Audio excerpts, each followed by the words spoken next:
जी sir, मौजूद है हम बहाउद्दीन ज़िकिया यूनिवर्सिटी बोसन रोड पर। यहाँ पे समाजी तंजीम sustainable social development organisation SSDO के ज़ेर तमाम जो है आगाही कैंप लगाया गया और इस कैंप के अंदर समाजी सियासी मजहबी रहनुमाओं के इलाके जो है वो स्टूडेंट भी यहाँ पे मौजूद है।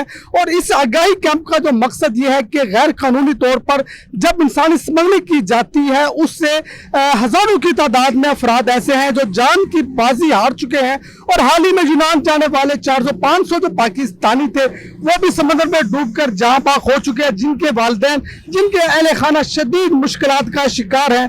इस वक्त जो कैंप लगाया गया, यहाँ पे ब्रोशर भी तकसीम किए गए हैं, यहाँ पे पंफलेट भी लगाए जा रहे हैं, बैनर भी लगाया गया है जिसमें लिखा हुआ है कि इंसानी स्मगलिंग एक संगीन जुर्म है और आए हम सब मिलकर अपने बच्चों का मुस्तकबिल महफूज करें। यहाँ पर पीर उबैद साहब मौजूद हैं। पीर साहब क्या कहेंगे आज के इस कैंप के हवाले से? राणा साहब, आपने बहुत अच्छा किया जो आवाम को आगाही देने के लिए आज आपने यहाँ एक सेमिनार का इनेकाद किया।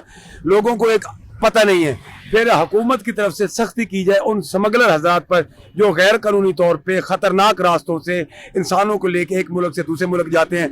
अब जितने लोग शहीद हुए उनके बच्चों के लिए मसाइल बने, उनके माँ बाप के लिए, बल्कि हमारे लिए भी एक जग हंसाई हुई कि कोई लॉ एंड आर्डर नहीं, कोई कुछ नहीं।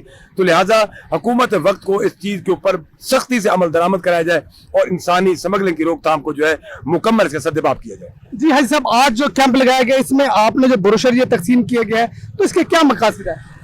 मकासद यही है कि लोगों को ज़्यादा से ज़्यादा हमारे नौजवानों को, क्योंकि ये BZU का इलाका है, सामने यूनिवर्सिटी है, हम उसके गेट पर मौजूद हैं। यहाँ से निकलने वाले लोग ख़वातीन भी और जेंट्स भी सुनहरे ख्वाब लेकर निकलते हैं और फिर वो बैरूनी दुनिया जाने के लिए जहाँ कानूनी रास्ते इख्तियार करते हैं वहाँ बहुत से इंसानी स्मगलर ऐसे भी हैं जो उनको गैर कानूनी रास्तों से लेकर इस मुल्क से जाते हैं। लेकिन इन तमाम कामों को रोकने के लिए हमारे मुल्क में एजेंसीज मौजूद हैं, इदारे मौजूद हैं और महकमे मौजूद हैं जिन पर करोड़ों अरबों खरबों रुपया खर्च होता है।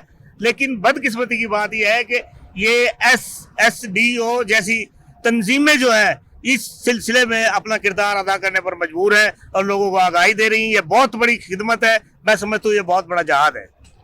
अच्छा, आप क्या कहेंगे जो लोग गैर कानूनी तरीके से मुख्तलिफ मुल्कों में जा रहे हैं, फिर डूब जाते हैं, गिरफ्तार हो जाते हैं, उनके अल्लाह खाना परेशान होते हैं, इस वाले से आप क्या कहेंगे? बिस्मिल्लाहिर्रहमानिर्रहीम। मैं ये कहना चाहता हूँ कि जैसे हाजी साहब फरमा रहे हैं, शाहजी फरमा रहे हैं, वो बिल्कुल सही फरमा रहे हैं कि इस पे हम इनके साथ इत्तफाक करते हैं कि उन्होंने सही फरमाया और इस पे मतलब कि जो कानूनी कार्रवाई वो की जाए। अच्छा बेटा, आप क्या कहेंगे, बताइएगा जो गैर कानूनी तौर पर लोग काम करते हैं, बैठ जाते हैं, आप स्टूडेंट, आप क्या समझते हैं ये ठीक है? ये तो बिल्कुल ठीक नहीं है, ऐसा करना भी नहीं चाहिए। अब जब हम पढ़ रहे हैं हमें तालीम दी जाती है कि ऐसा ना किया जाए, कानून के मुताबिक चला जाए। जब चलते ही नहीं है हम कानून के मुताबिक, हमें भी चाहिए कि हम कानून के साथ साथ चलें, कानून पर अमल करें। और जो पुलिस महकमे हैं इनको भी चाहिए कि अपनी ड्यूटीज़ को सही तरीके से अंजाम दें। इनको जो तनख्वाहें हुकूमत पैसे देती है, हमारा ही टैक्स है, इनको चाहिए कि ये भी अपना काम मुकम्मल करें और हमें भी चाहिए कि हम अपनी जिम्मेदारियों को मुकम्मल तौर पर अदा करें।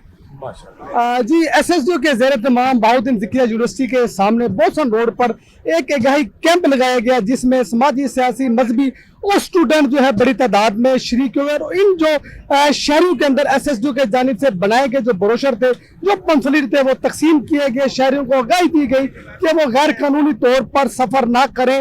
और गैर कानूनी तौर पर जब आप सफ़र करते हैं आपका सरमाया भी डूबता है, आप खुद भी डूब जाते हैं और इसके साथ साथ जो आपके अहले खाना है वो शदीद मुश्किलात का शिकार होते हैं। और इसी तरह जो हाल ही में यूनान जाने वाले सैकड़ों की तादाद में जो पाकिस्तानी थे वो डूब गए हैं, अब उनके ख़ानदान का कोई पुरसान हाल नहीं है।